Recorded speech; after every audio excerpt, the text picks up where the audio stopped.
cuando nosotros no cuidamos de esa alma, resulta que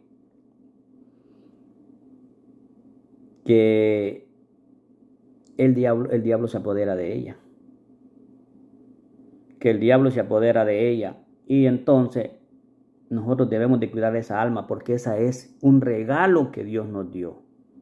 Es un regalo que Dios nos dio. No fue algo que nosotros nos merecemos. Eso es un don. La vida es un don que Dios nos ha dado. No es porque nosotros lo merezcamos. Dios le da dones a la gente. Y nosotros debemos cuidar ese don que Dios nos dio, que es nuestra alma, para devolvérsela intacta, limpia, como Él nos las entregó. Y entonces, de eso se trata. Se trata de primero buscar la salud del alma y después buscar la salud. Y con la salud del alma vendrá la salud del cuerpo. Y si ustedes me dicen, y ustedes me dirán, ¿y por qué tú estás tan seguro de eso? Estoy seguro de eso, ¿por qué? Porque el mismo Evangelio nos dice ahora que Jesús primero perdonó los pecados al paralítico y después le dijo, anda y levántate, toma tu camilla. Eso nos deja dicho que Él quiere primero la salud espiritual antes que la física. Y si dicen, pues será que ya si yo busco de Dios y soy una persona de Dios, yo no me voy a enfermar. No es que no se va a enfermar, claro que se va a enfermar. Nosotros somos, la naturaleza de nuestro cuerpo produce enfermedades. Pero no es que las enfermedades no nos van a atacar. Pero aquí viene a relucir aquella cita que dice San Mateo, capítulo 7, 24 creo. Dice, el que escucha mi palabra se parece a un hombre, el que escucha mis palabras y las pone en práctica, se parece a un hombre sensato, que quiere decir un hombre inteligente, que construyó una casa sobre la roca. Vinieron los torrentes, vinieron los vientos, vino la lluvia y azotaron aquella casa. Pero la casa no se derrumbó, porque la casa fue edificada sobre la roca. Estaba fuerte, tenía cimientos. Pero el que escucha mis palabras y no las pone en práctica, dice, se parece a un hombre insensato. Es decir, un hombre tonto, algunos pueden decir un hombre estúpido. Todo eso significa lo mismo. Estúpido, tonto, insensato. Que construyó una casa sobre la arena. Y cuando vinieron las lluvias, vinieron los torrentes, los vientos, azotaron aquella casa, dice, y la casa se derrumbó, y el hombre sufrió pérdida. ¿Qué nos está diciendo esa cita? Que el que estemos buscando de Dios y el que estemos cerca de Dios no significa que no vamos a ser atacados por el mal. Sí vamos a ser atacados. La diferencia es que si estás agarrado de Dios, podrás resistir el embate de las enfermedades, el embate de los problemas, y podrás resistir y no te vas a derrumbar. Pero si estás alejado de Dios, te va a pasar lo mismo que le pasó a la casa que fue construida sobre arena. Se derrumbó y la pérdida fue total. No es lo mismo para una persona que está cerca de Dios y una persona que está alejada de Dios recibir el mismo problema o la misma enfermedad. El que está cerca de Dios dice, si de esta enfermedad voy a morir, así lo quiere Señor, tú quieres que así sea, estoy preparado, estoy dispuesto, cuando tú mandes Señor, estoy en tus manos y tú vas a hacer que yo, si quieres que sane, sanaré. Pero si de esto voy a morir, que se haga tu voluntad. Pero cuando una persona está alejada de Dios, no tiene esperanza. No tiene ninguna esperanza de esa. Solo confía en la medicina, en el hombre, en lo médico, nada más. Y no tiene esa fe, esa esperanza de que hay un Dios que está por encima de todo, por encima de cualquier medicina, por encima de cualquier descubrimiento del hombre. Y que tal vez Dios te está poniendo una enfermedad, puede hacer que te está purificando para preparándote para llevarte al reino de los cielos. O puede ser que algo todavía te falta por hacer y Dios te está diciendo, te falta por reparar esto, por hacer esto. Y el que está cerca de Dios no le tiene miedo a la muerte, porque conoce, como lo dice segunda de Corintios. Nosotros sabemos, dice, que si esta morada terrenal en la que nosotros vivimos por alguna razón se devorona, nosotros tenemos una casa en el cielo, no construida por mano de hombre, sino por el mismo Dios. O sea, cuando uno se pone a pensar, ¿qué prefieres? ¿Una casa en la tierra o una casa en el cielo? Esto solo es cuestión de fe, de creerlo. Si tú lo crees, morirte para ti no es una tristeza, es una alegría, como decía San Pablo. Mi vida es vivir, si vivo para Cristo, y si muero es una ganancia, decía San Pablo. Él se la creía, y se la creía de que él iba al cielo, y que quería, si estaba aquí, vivía para Cristo, y si moría era una ganancia, porque se iba con Cristo. Entonces hermano, eso es lo que yo les digo. Y hay muchas enfermedades y muchas cosas que suceden que Dios nos las pone para que nosotros reaccionemos. A veces Dios, yo siempre he dicho que Dios sacrifica al bueno para que se salve el malo. ¿Por qué? Al ser humano le parecerá injusto, pero Dios conoce mejor que nosotros. ¿Por qué? Porque ¿qué pasa? Que si el bueno, ¿qué pasa? Que si Dios se lleva al malo, al que vive en pecado, se va, pues por lo que dice la Biblia, se va al infierno. Pero ¿qué pasa? Vamos a poner un ejemplo. Entre un padre y un hijo. Hay un padre que es totalmente alejado de Dios. Totalmente alejado de Dios. Y tiene un niño que tal vez tiene 6 añitos, 8 añitos. Una criatura, es un hijo de Dios. Un angelito. Y el padre alejado totalmente de Dios. Si Dios se lleva a ese niño, por el dolor de perder al niño, puede ser que el padre no encuentre un refugio y busque a Dios al que nunca ha buscado y busque refugiarse en Dios, se vuelva a Dios, se convierta y por el golpe que Dios le dio de aquel niño, busca a Dios y consagra su vida a Dios por aquel golpe que recibió, y esa persona muere y se va al cielo y ya su hijo ya está en el cielo. Pero ¿qué pasa si hacemos al revés? Si Dios ve que este hombre nunca ha buscado de Dios, es una persona mala y tiene un niño, entonces dice, me lo voy a llevar porque este ya no merece vivir. Se lleva al Señor que es malo y el Señor nunca le enseñó al niño quién era Dios, nunca le inculcó los principios de Dios.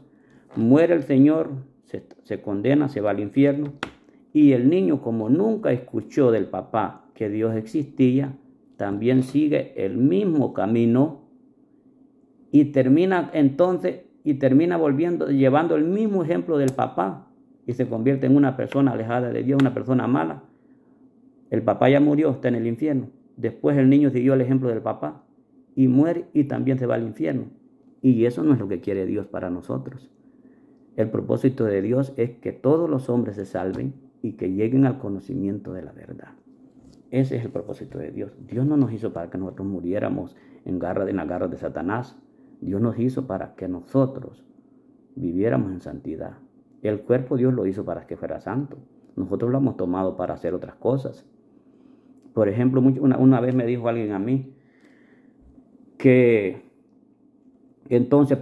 si Dios dejó a la mujer y al hombre, entonces ¿por qué va a ser malo tener relaciones con una mujer si Dios dejó a la mujer para el hombre? Eso se llama ignorancia. Dios dejó el cuerpo para que fuera santo.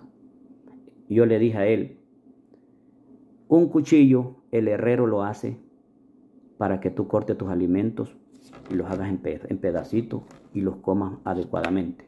El propósito de ese cuchillo se hizo para que tú te facilitaras la vida más. Pero ¿qué pasa? Si ese cuchillo tú lo agarras y se lo metes a alguien, el propósito del herrero no fue hacer un cuchillo para matar gente, fue para menudear los alimentos. Así mismo es el cuerpo. El propósito de Dios fue para que el cuerpo fuera santo. Y lo dice Primera de Corintios.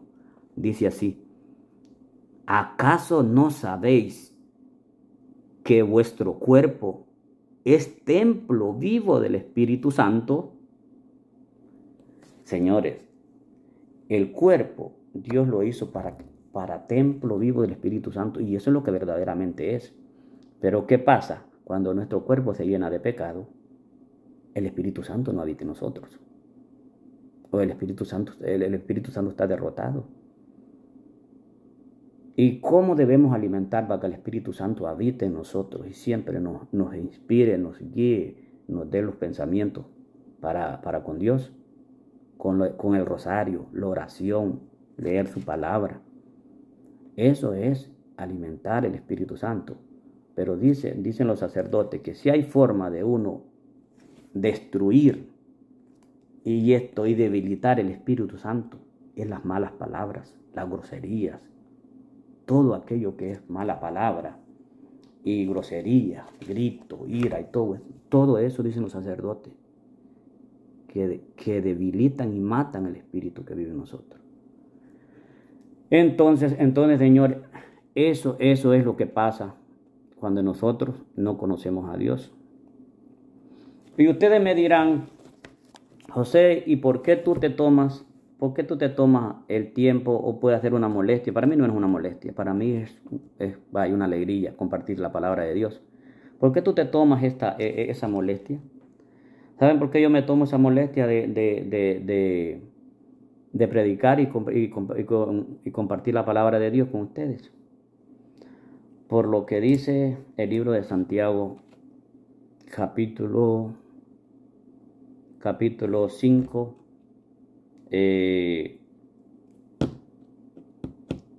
versículo 20. Sí, exacto. Ese es capítulo 5, versículo 20.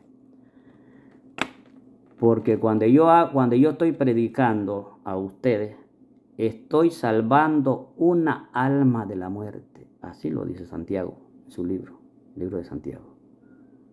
Oiga, no es cualquier cosa. ¿Por qué? ¿Y cómo tú sabes que estás salvando un alma de la muerte? De repente yo les estoy predicando aquí y de repente a usted alguna palabra le escala, porque todo está relacionado con la palabra de Dios. Estoy hablando con ideas para que me entiendan, pero siempre voy introduciendo lo que es principal, que es la palabra de Dios. Y una persona puede escuchar esta predicación y de repente le cae, porque tengo personas que me han dicho: me quedé con tal palabra, me gustó tal palabra, esto me hizo reflexionar, esto no lo sabía. Y esa persona empieza a buscar de Dios, empieza a leer la Biblia, empieza a conocer más de Dios. La persona dice: no, pues yo tengo que ponerme en gracia de Dios, yo tengo que hacer las cosas como Dios manda, si quiero ser agradable a Dios, si quiero ser heredero del reino de los cielos. Y esa persona se convierte por aquella simple palabra que le dije. Y resulta que se pone en gracia de Dios. Y un mes o una semana de haberse puesto en gracia de Dios, de haberse confesado, de haberse recibido el cuerpo y la sangre de Cristo y de llevar todos los sacramentos y mandamientos como Dios manda, se va a confesar y ese día que se confesó se murió. Esa persona se fue al cielo. ¿Por qué se fue al cielo? Porque hubo alguien que le hablara, hubo alguien que le inspirara, hubo alguien que lo motivara para que se acercara a Dios y murió. Y salvé un alma de la muerte eterna, no de la muerte de esta del cohete. Esto aquí es una vacación la que estamos nosotros aquí. Un alma de la muerte. Y es por eso que yo me tomo el tiempo para hacerles audios, para tratar de compartir. Cuando me encuentro con alguien, siempre estoy tratando de meter la palabra de Dios. Porque yo he vivido las dos historias.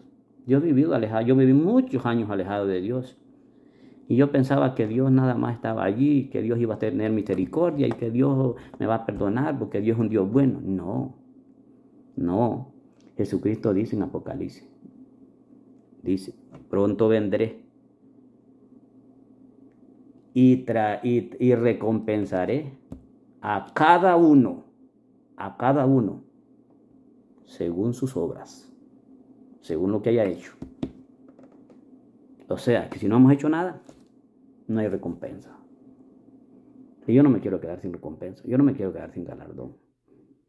Y si yo hubiera encontrado en los tiempos que yo estaba alejado de Dios, alguien que me predicara así, con citas bíblicas, yo porque no tengo el tiempo para, yo quisiera mostrarle todas las citas bíblicas que están aquí en esta cabecita y decirles, miren lo que dice Dios. Y esto es palabra de Dios, esto no es palabra de hombre. Todo el hombre, todo ser humano en alguna etapa de su vida ha mentido. Mentimos. A veces por conveniencia, a veces por ignorancia, a veces por no identificarlo, porque no queremos que las personas sepan quiénes somos. Y esa es una ignorancia. Pero todos hemos mentido. Pero Dios, Él sí no falla. Él no miente. Porque Él es sinónimo de verdad. Jesucristo dijo, yo soy el camino, la verdad y la vida. Y dijo que Satanás, cuando habla mentira, habla de sí mismo, porque es padre de mentira. O sea, Jesucristo es sinónimo de verdad y Satanás sinónimo de la mentira. Es decir, que cuando nosotros decimos cualquier mentira, por muy pequeña que sea, estamos honrando a Satanás, porque eso es de él. Pero cuando nosotros, aunque duela o aunque nos encontremos con problemas, siempre vamos con la verdad, estamos honrando a Jesucristo. Y a Él debemos honrar a Jesucristo. Porque dice en Primera de Corintios, dice un capítulo que me gusta mucho, dice, Jesucristo es la gloria de Dios Padre. Y el hombre es la gloria de Jesucristo. Y la mujer es la gloria del hombre. Así como Jesucristo honra al Padre, el hombre debe honrar a Jesucristo. Y la mujer debe honrar a su hombre. Así lo dice. Qué bonito.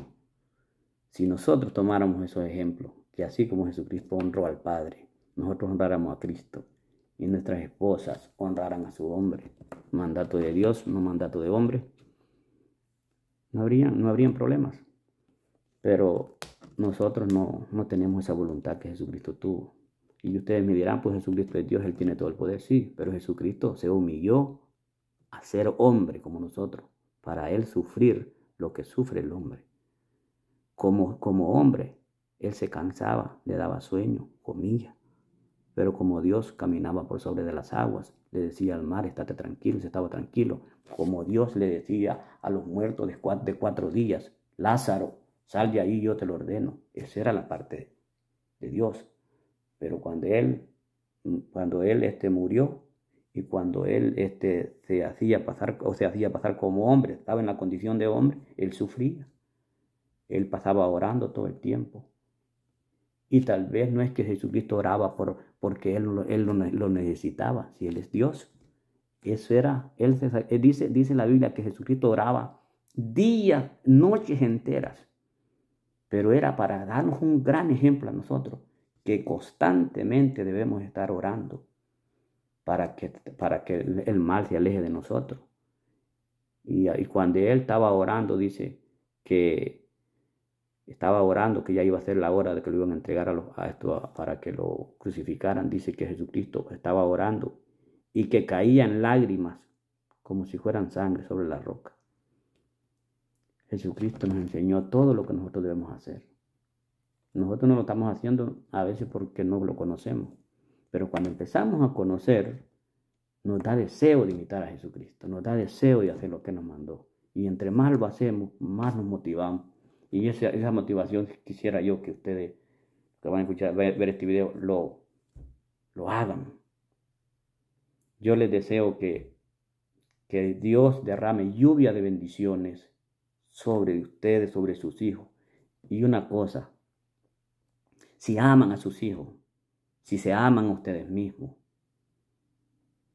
déjenles la mejor herencia. La mejor herencia no es material. La mejor herencia es esto. Es esto. La palabra de Dios. Un católico no le pueden faltar estas dos cosas. Un buen católico no le pueden faltar estas dos cosas.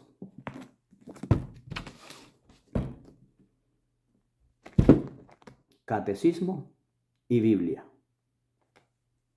El catecismo es la luz de la Biblia. Porque el catecismo se llama las Sagradas Escrituras y esto se llama la Sagrada Tradición. Este catecismo de la Iglesia Católica nos dice cómo debemos interpretar las Sagradas Escrituras. ¿Por qué? Porque fue la Iglesia primitiva, nuestros primeros mártires, los que interpretaron la palabra de Dios correctamente, y ellos dejaron esta tradición para que nosotros nos guiáramos por esto.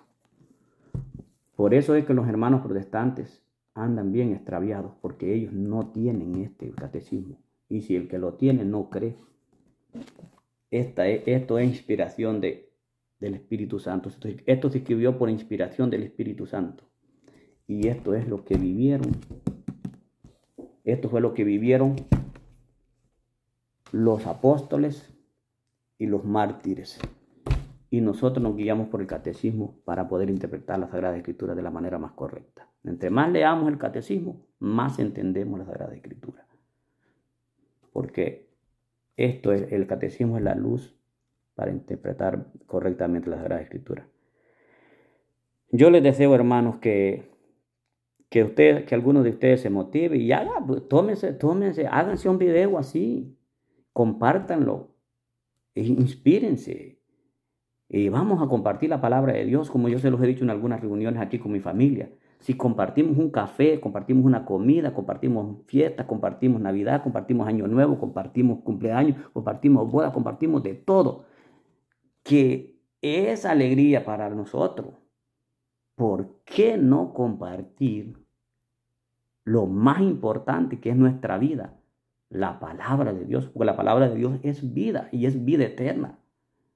Eso Jesucristo nos repitió hasta el cansancio. ¿Quién de ustedes, de los que van a ver este video después de 80 años o después de 100 años va a estar vivo? Nadie de nosotros. Después de 80 años, ninguno de los que van a ver este video ya va a estar vivo. Y entonces, ¿para qué? Entonces, ¿cuál es el futuro? El futuro del ser humano no es en la tierra. El futuro del ser humano es en el cielo. Allá es el futuro.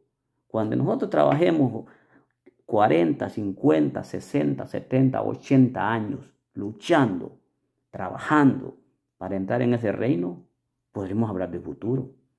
Pero trabajar ahora duramente, privarme de buscar la palabra de Dios, de buscar a Dios, privarme de estar con mis hijos, de estar con mi esposa, de estar con mi familia, trabajando para conseguir un dinero para el día de mañana, ese dinero no me alcanza ni para mis enfermedades. O si tengo no es futuro, eso no es futuro. Futuro es buscar la palabra de Dios. Eso es futuro. Ya no les quiero seguir, está muy bueno la charla, pero yo les deseo toda la gracia de Dios que sea derramada sobre su familia, sus hijos, y enséñenles a sus hijos la palabra de Dios, enséñenles. El día que muramos y vayamos a la presencia de Dios, algo les digo, hasta esta conversación que estoy teniendo por medio de este video, va a ser tomada en cuenta ya, porque nuestro Señor Jesucristo dijo, hasta un vaso de agua que le brindes a uno de mis discípulos por el hecho de ser mi discípulo, no quedará sin recompensa. Un vaso de agua fresca. Imagínense, si por un vaso de agua fresca Jesucristo dará recompensa, ¿cuánto más no dará por predicar su palabra? Que Dios les bendiga. Yo les deseo que Dios derrame lluvia de bendiciones, y que ojalá este video sea causa de motivación para muchos Y ya saben, recuerden, no tengamos vergüenza predicar la palabra de Dios, porque Jesucristo dijo, el que se avergüence de mí, de mi palabra, delante de los hombres, yo me avergüenzaré de él delante de mi Padre, el Padre Celestial, el que tiene sujetado todo. El que tiene sujetado todo. Yo en mi mente y en mi corazón describo a Dios como un árbol fuerte, lleno de mangos, lleno de fruta, lleno de manzanas, donde todos los mangos y las manzanas están sujetas a Él. Y si Él se sacude, todas van para el piso. Pues así yo catalogo a Dios como un árbol fuerte. Y nosotros somos esos frutos. Pero si Él nos pega un sacudión, con tantito que Él se sacuda, nuestra vida se acabó. Nosotros caemos reventados al piso y ya no volvemos a levantar. Por eso debemos pedirle a nuestro Padre Celestial que no nos sacuda así tan duro para que nosotros podamos ser buenos frutos para con los demás y ser dignos de Él. Que Dios los bendiga. Feliz día. Saben que los aprecio en el Señor y siempre seguiré predicando la palabra de Dios hasta que Dios me dé salud y me dé vida y me lo permita. Espero que este video sea de agrado a ustedes y que les inspire. Bendiciones para todos. Se les ama.